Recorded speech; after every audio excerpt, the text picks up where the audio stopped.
दोस्तों वैसे तो यूपीएससी, ईपीएफओ के एपीएफसी एंड ईओ एग्जाम की प्रिपरेशन में हर एक कंपोनेंट बहुत इंपॉर्टेंट है, लेकिन कुछ कंपोनेंट खास हैं जहां पर आप लोगों को स्पेशल फोकस देना होता है, जिन कंपोनेंट की वेटेज एग्जामिनेशन में बाकी कंपोनेंट से ज्यादा होती है। तो आज हम एक ऐसे ही कंपोनेंट को डिस्कस करने वाले हैं जिसका नाम है governance and constitution of India.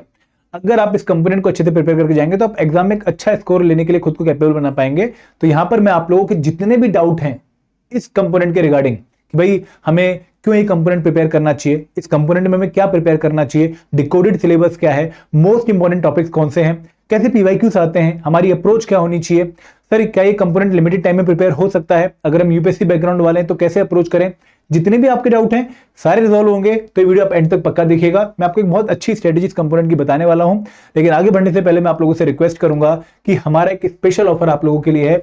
बहुत सारे बच्चे रिक्वेस्ट कर रहे थे कि सर ईपीएफओ के कोर्सेज पे कुछ डिस्काउंट इंक्रीज करो, तो हम आपके लिए लेकर आए हैं एक वन टाइम ऑफर जहां पर हम आपको 60% ऑफ कर रहे हैं on EPFO courses, master course, special subject course या टेस्ट सीरीज कोर्स। आप किसी भी कोर्स में अगर एनरोल करना चाहते हैं तो आप one time 60 coupon code use करके 60% डिस्काउंट को अवेल कर सकते हैं।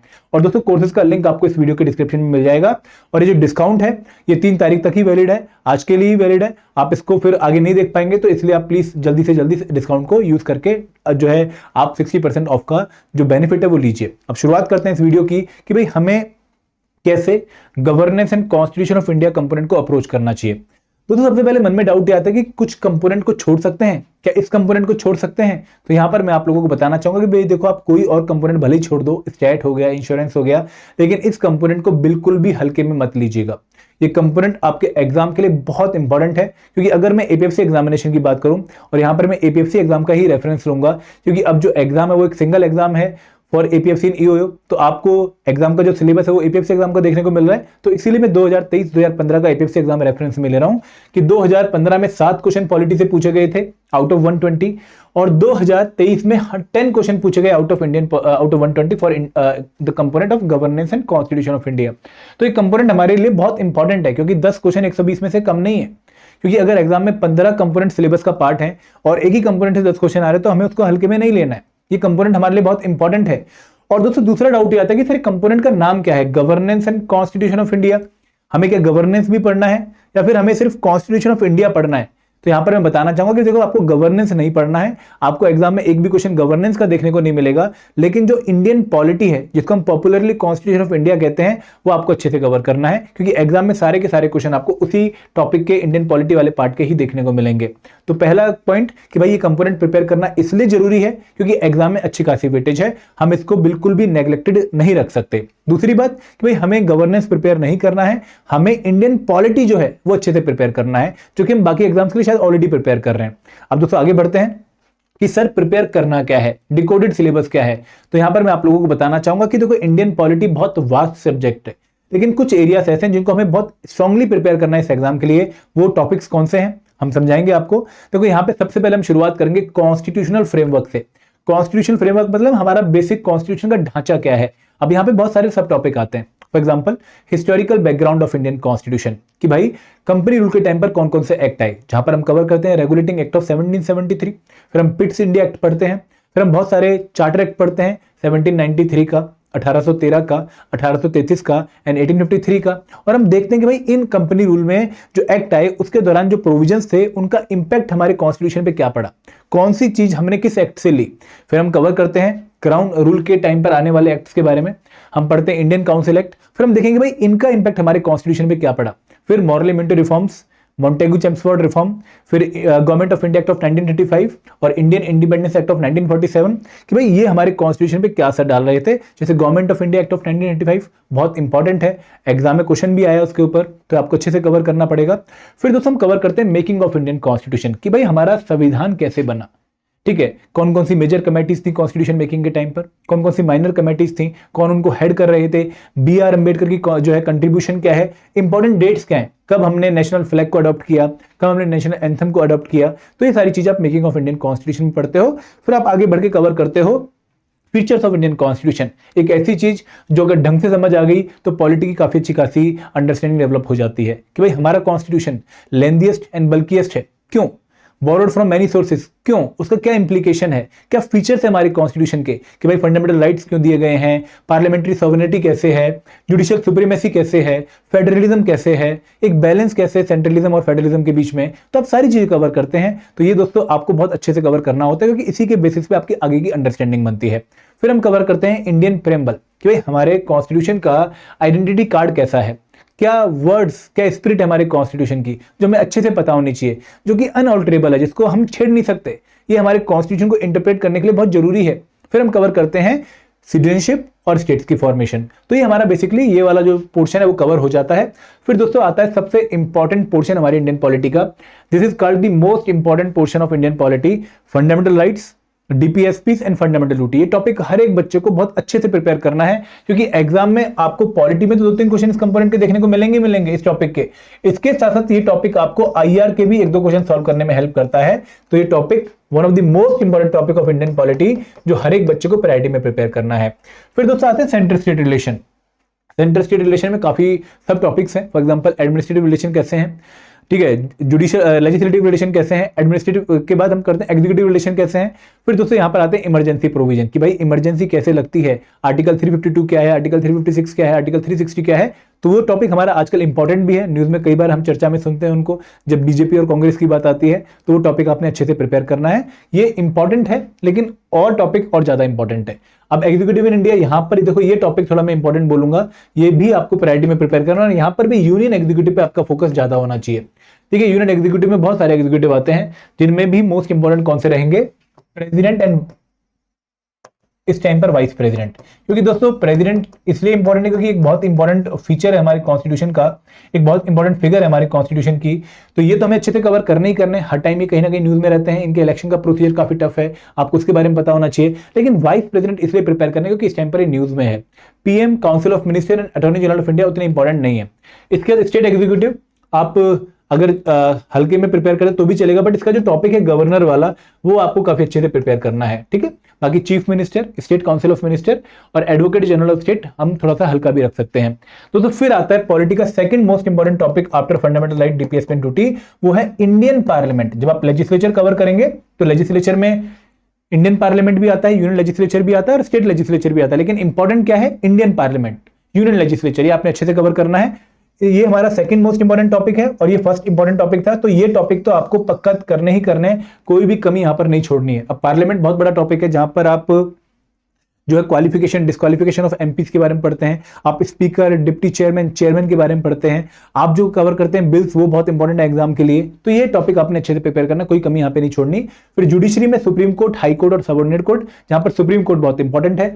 फिर constitutional bodies like election commission of India, CAG, इनके प्रोविजन, बेसिकली इनकी कि भाई कौन अपॉइंटमेंट करता है, पावर्स क्या है, फंक्शन क्या है और क्या स्पेशल कंडीशंस है इनकी वर्किंग की और क्या दायरा है इनके काम करने का, वो आपको अच्छे से कवर करना है। और यहां पर दोस्तों नॉन कॉन्स्टिट्यूशनल बॉडीज में आप लोगों को एनएचआरसी हो गया, इंफॉर्मेशन कमीशन हो गया, वो आपको कवर करना है। फिर लोकल सेल्फ गवर्नमेंट वाला जो टॉपिक है, अगेन बहुत इंपॉर्टेंट है एग्जाम के लिए, क्योंकि यहां से भी आपको कम से कम 2-3 क्वेश्चन देखने को मिलेंगे। तो first important topic, second important topic and third important topic is Panchayati Raj institution and municipalities. Last time 2 question exam में आए थे, आप इनको अच्छे से प्रिपेयर करिएगा। कुछ मिसलेनियस टॉपिक हैं जो कि हमें रेयर ही एग्जाम में देखने को मिलते हैं, तो वहां पर आप तभी जाइएगा जब आपकी ये पोर्शन कंप्लीट हो जाए। तो यहाँ पर मैंने आपको इंपॉर्टेंट टॉपिक और डिकोडेड सिलेबस काफी अच्छे से बता दिया है। आई होप आपको क्लैरिटी मिल गई होगी। एंड दोस्तों यहाँ पर ना मैं आपको यही सलाह दूंगा कि भाई ये कंपोनेंट ना आइसोलेशन में नहीं पढ़ना है। ये कंपोनेंट ऐसा कंपोनेंट नहीं है जहां पर आप बुक कवर करके चले जाओगे तो और काम बन जाएगा, नहीं। ये कंपोनेंट थोड़ा डायनेमिक चीजों से रिलेट करता है। जैसे फॉर एग्जांपल इस टाइम पर वाइस प्रेसिडेंट का जो एक टॉपिक है, ये काफी न्यूज में चल रहा है क्योंकि धनखड़ साहब ने रिजाइन कर दिया है। तो क्योंकि ये टॉपिक न्यूज में चल रहा है तो इसका स्टैटिक पोर्शन एग्जाम के लिए इंपॉर्टेंट हो गया। तो आपने ये पक्का देखना है कि भाई कौन सी चीज न्यूज में चल रही है, कौन सा पॉलिटिकल टॉपिक न्यूज में चल रहा है, उसका आपने डायनेमिक पोर्शन भी कवर करना है। क्योंकि एग्जाम में जो क्वेश्चन फ्रेम होते हैं ना, वहां पर अगर 4 स्टेटमेंट दे दी आपको किसी क्वेश्चन में, तो 2 क्वेश्चन की स्टेटमेंट स्टैटिक हो सकती हैं जो कि आपके लक्ष्मीकांत या फिर किसी और सोर्स से कवर हो रही होंगी, और 2 स्टेटमेंट डायनेमिक हो सकती है जिनके लिए आपको करंट अफेयर पता होना जरूरी है। तो यहां पर आप लिंक करके पढ़िएगा टॉपिक्स को, स्टैटिक प्लस डायनेमिक नॉलेज को, ताकि आप एग्जाम की रिक्वायरमेंट को मीट कर पाए। तो यहां पर करना क्या है, फॉर एग्जाम्पल जैसे आर्टिकल 143 न्यूज में आया, तो आप आर्टिकल 143 अपनी स्टैंडर्ड सोर्स से पक्का पढ़ेंगे, जुडिशरी का आर्टिकल 143 कवर करेंगे, लेकिन इसका करंट अफेयर वाला पार्ट भी कवर करेंगे। और अगर आपको लगता है कि कोई एडिशनल पॉइंट आपको करंट अफेयर में पता लग रहा है, जो आपकी बुक में मेंशन नहीं है, आप उसको अलग से बुक में लिख लेंगे ताकि आपका एक ही जगह पे, सिंगल जगह पे आपका सारा उस इंफॉर्मेशन उस टॉपिक का आ जाए। तो ये आपने अप्रोच फॉलो करनी है। आगे बढ़ते हैं। अब दोस्तों बात करते हैं पीवाईक्यूज कैसे पूछे जाते हैं। देखिए यहां पर मैं आप लोगों को बताना चाहूंगा कि भाई अगर आप लोग यूपीएससी सिविल सर्विस एग्जाम की प्रिपरेशन कर रहे हैं, आप उस बैकग्राउंड से बिलोंग करते हैं, तो आपको ऑलमोस्ट वैसे ही क्वेश्चन देखने को मिलेंगे जैसे यूपीएससी प्रीलिम्स एग्जाम में आते हैं। आपको कोई डिफरेंट स्टाइल, डिफरेंट नेचर या फिर डिफरेंट टेक्निक का क्वेश्चन देखने को नहीं मिलेगा। सिमिलर क्वेश्चन जो यूपीएससी प्रीलिम्स एग्जाम में आते हैं, ऑलमोस्ट लुक लाइक क्वेश्चन आपको यहां पर भी देखने को मिलेंगे। तो जो बच्चा यूपीएससी प्रीलिम्स एग्जाम की प्रिपरेशन कर रहा है, उसको कुछ डिफरेंटली प्रिपेयर नहीं करना है।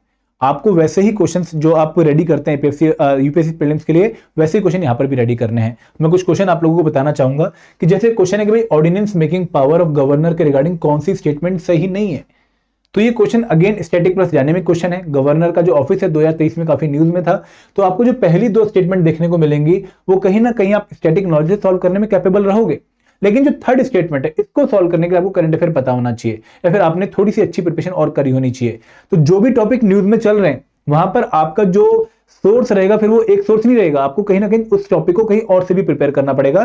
जैसे अगर मैं बोलूं कि भाई लक्ष्मीकांत आपके लिए एक अच्छी बुक है पॉलिटी प्रिपेयर करने के लिए, बट आपने गवर्नर का जो टॉपिक है वो करंट अफेयर में देखा और आपको लगता है कि भाई ये टॉपिक एग्जाम में आ सकता है, तो आप लक्ष्मीकांत, डीडी बसु, सुभाष कश्यप या फिर किसी और सोर्सेज को फॉलो कर सकते हैं, लेकिन इसको कंप्रेहेंसिवली फॉलो करिएगा फिर, ठीक है। तो ये ऐसे क्वेश्चन आपको एग्जाम में देखने को मिलेंगे। ये क्वेश्चन टाइम कंज्यूमिंग भी है और यहां पर आपकी कंसेप्ट में पकड़ होनी जरूरी है। सिमिलरली एक और क्वेश्चन पूछा कि भाई क्यूरेटिव पिटीशन के रिगार्डिंग कौन सी स्टेटमेंट करेक्ट है।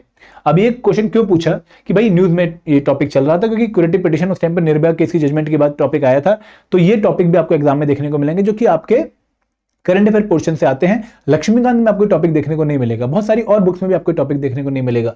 देन दोस्तों ये जो क्वेश्चन था ये again current affair based question था।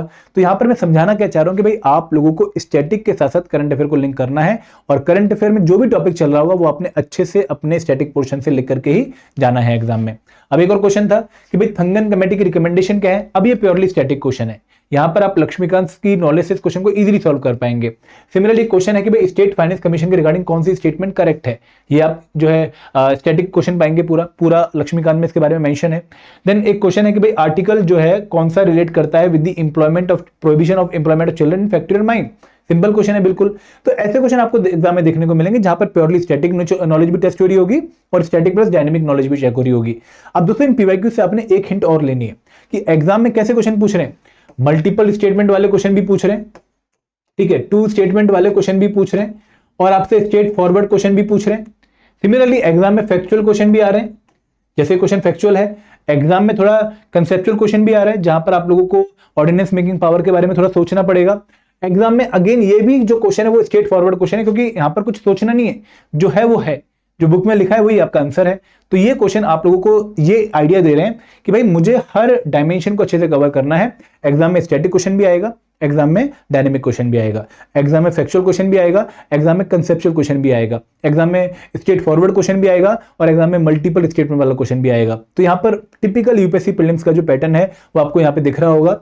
और दोस्तों यहाँ पर एक बात आपने ध्यान देनी है कि आपको 10 मिनट ही देने इस पर्टिकुलर कंपोनेंट पे जब आप पेपर सॉल्व कर रहे होंगे, लेकिन इन क्वेश्चन पे आपको बहुत कम टाइम लगेगा, उन क्वेश्चन में आपको ज्यादा टाइम लगेगा। तो आपको 10 मिनट है वो बैलेंस करने 10 क्वेश्चंस पे depending on the size of the question कि भाई क्वेश्चन किस तरह का है।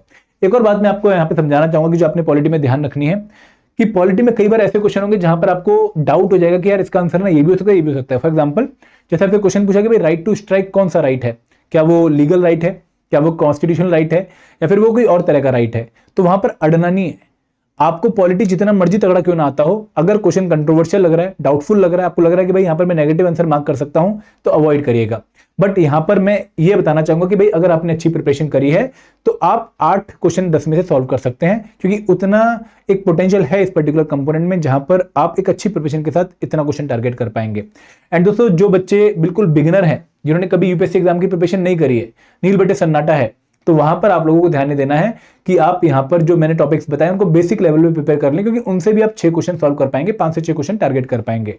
बट अगेन देखो यहाँ पे इंपॉर्टेंट टॉपिक्स को मिस मत करिएगा अगर आप बिगनर हैं। जैसे फंडामेंटल राइट्स बहुत इंपॉर्टेंट है, डीपीएसपीस बहुत इंपॉर्टेंट है, फंडामेंटल ड्यूटीज बहुत इंपॉर्टेंट है, इंडियन पार्लियामेंट बहुत इंपॉर्टेंट है, पंचायती राज इंस्टीट्यूशन बहुत इंपॉर्टेंट है क्योंकि एग्जाम में आपको लगभग 4-5 क्वेश्चन उन्हीं टॉपिक से देखने को मिलेंगे। तो आपके 5-6 क्वेश्चन का जो क्राइटेरिया है फॉर अ बिगिनर वो मीट हो जाएगा। अब दोस्तों यहाँ पर अप्रोच क्या रखनी है, तो अप्रोच यही है, मैं बार बार आपको यही समझा रहा हूं कि भाई आप चीजों को आइसोलेशन में कवर नहीं करेंगे और कोशिश करेंगे कि इस कंपोनेंट को बार बार रिवाइज करें। और यहां पर एक और अप्रोच ध्यान ये देनी है कि जो चीजें रट्टे वाली हैं, जैसे रट्टे वाली चीजें क्या है कि भाई आर्टिकल 12 से लेकर आर्टिकल 51A टिप्स पे होने चाहिए, ठीक है। रट्टे वाली चीजें क्या है कि जो भी इंपॉर्टेंट कॉन्स्टिट्यूशनल बॉडीज हैं, like finance commission of India, like CAG, like election commission of India, ठीक है, इनके रिलेटेड जो आर्टिकल हैं, जैसे आर्टिकल 148 हो गया, आर्टिकल 280 हो गया, आर्टिकल 324 हो गया, उनके ऊपर कमांड होनी चाहिए, उनके बारे में नॉलेज होनी चाहिए। प्लस जो आर्टिकल न्यूज में चल रहा है वो आपने कवर करना है, जैसे आर्टिकल 64 वाइस प्रेसिडेंट से रिलेटेड आपको आना चाहिए दोस्तों। तो फैक्चुअल जो इन्फॉर्मेशन है वो पता होनी चाहिए और कंसेप्ट की अंडरस्टैंडिंग होनी चाहिए। तो आपने यहाँ पर रट्टा नहीं मारना है बाकी इंफॉर्मेशन का जो कि फैक्चुअल नहीं है, आपने वहां पे समझना है कि भाई बेसिक स्ट्रक्चर डॉक्ट्राइन क्या है, ठीक है, क्या सुप्रीम कोर्ट ने बोला वो समझना है वहां पर।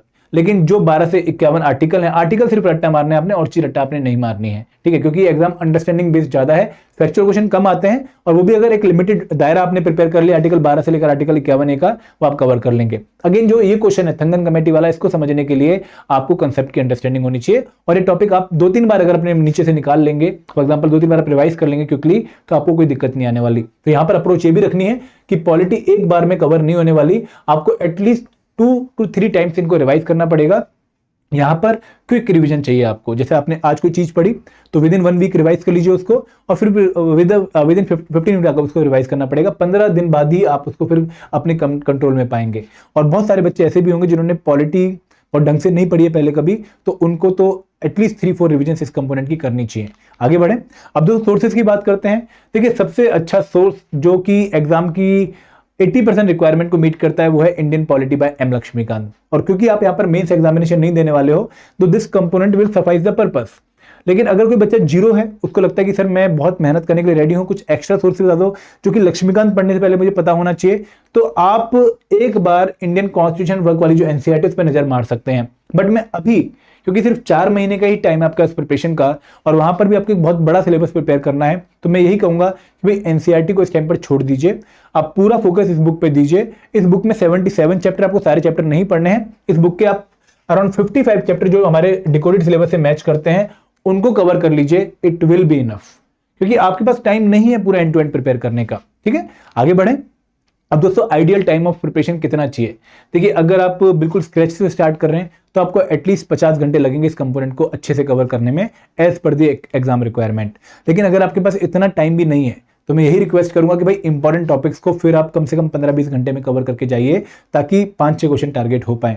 अब दोस्तों बच्चों का डाउट ये आता है कि सर मैं यूपीएससी बैकग्राउंड का हूं तो क्या कुछ डिफरेंटली प्रिपेयर करना है? नहीं दोस्तों, अगर आपने यूपीएससी एग्जाम की प्रिपरेशन कर रखी है तो आपको वही प्रिपरेशन टोटली यहां पर काम आने वाली है। आपको कुछ भी एडिशनली प्रिपेयर नहीं करना है। यू आर ओवर प्रिपेयर्ड अगर आप सीरियस यूपीएससी एस्पिरेंट है। अगर कोई सीजीएल वाला बच्चा है तो उसको फैक्चुअल इन्फॉर्मेशन ऑलरेडी पता होगी, बट आपको उसका लेवल रेज करना पड़ेगा क्योंकि यहां पर एग्जाम की रिक्वायरमेंट थोड़ी हाई है। अगर आप बैंकिंग वाले हैं तो अगेन प्रिपरेशन अच्छे से करनी पड़ेगी। अगर आप आरबीआई ग्रेड बी वाले हैं तो अगेन ये कंपोनेंट स्क्रैच से प्रिपेयर करना पड़ेगा। तो कोशिश करिए कि भाई अराउंड 50 आवर्स देके इस कंपोनेंट में 10 में से 7 क्वेश्चन टारगेट कर लिए जाए।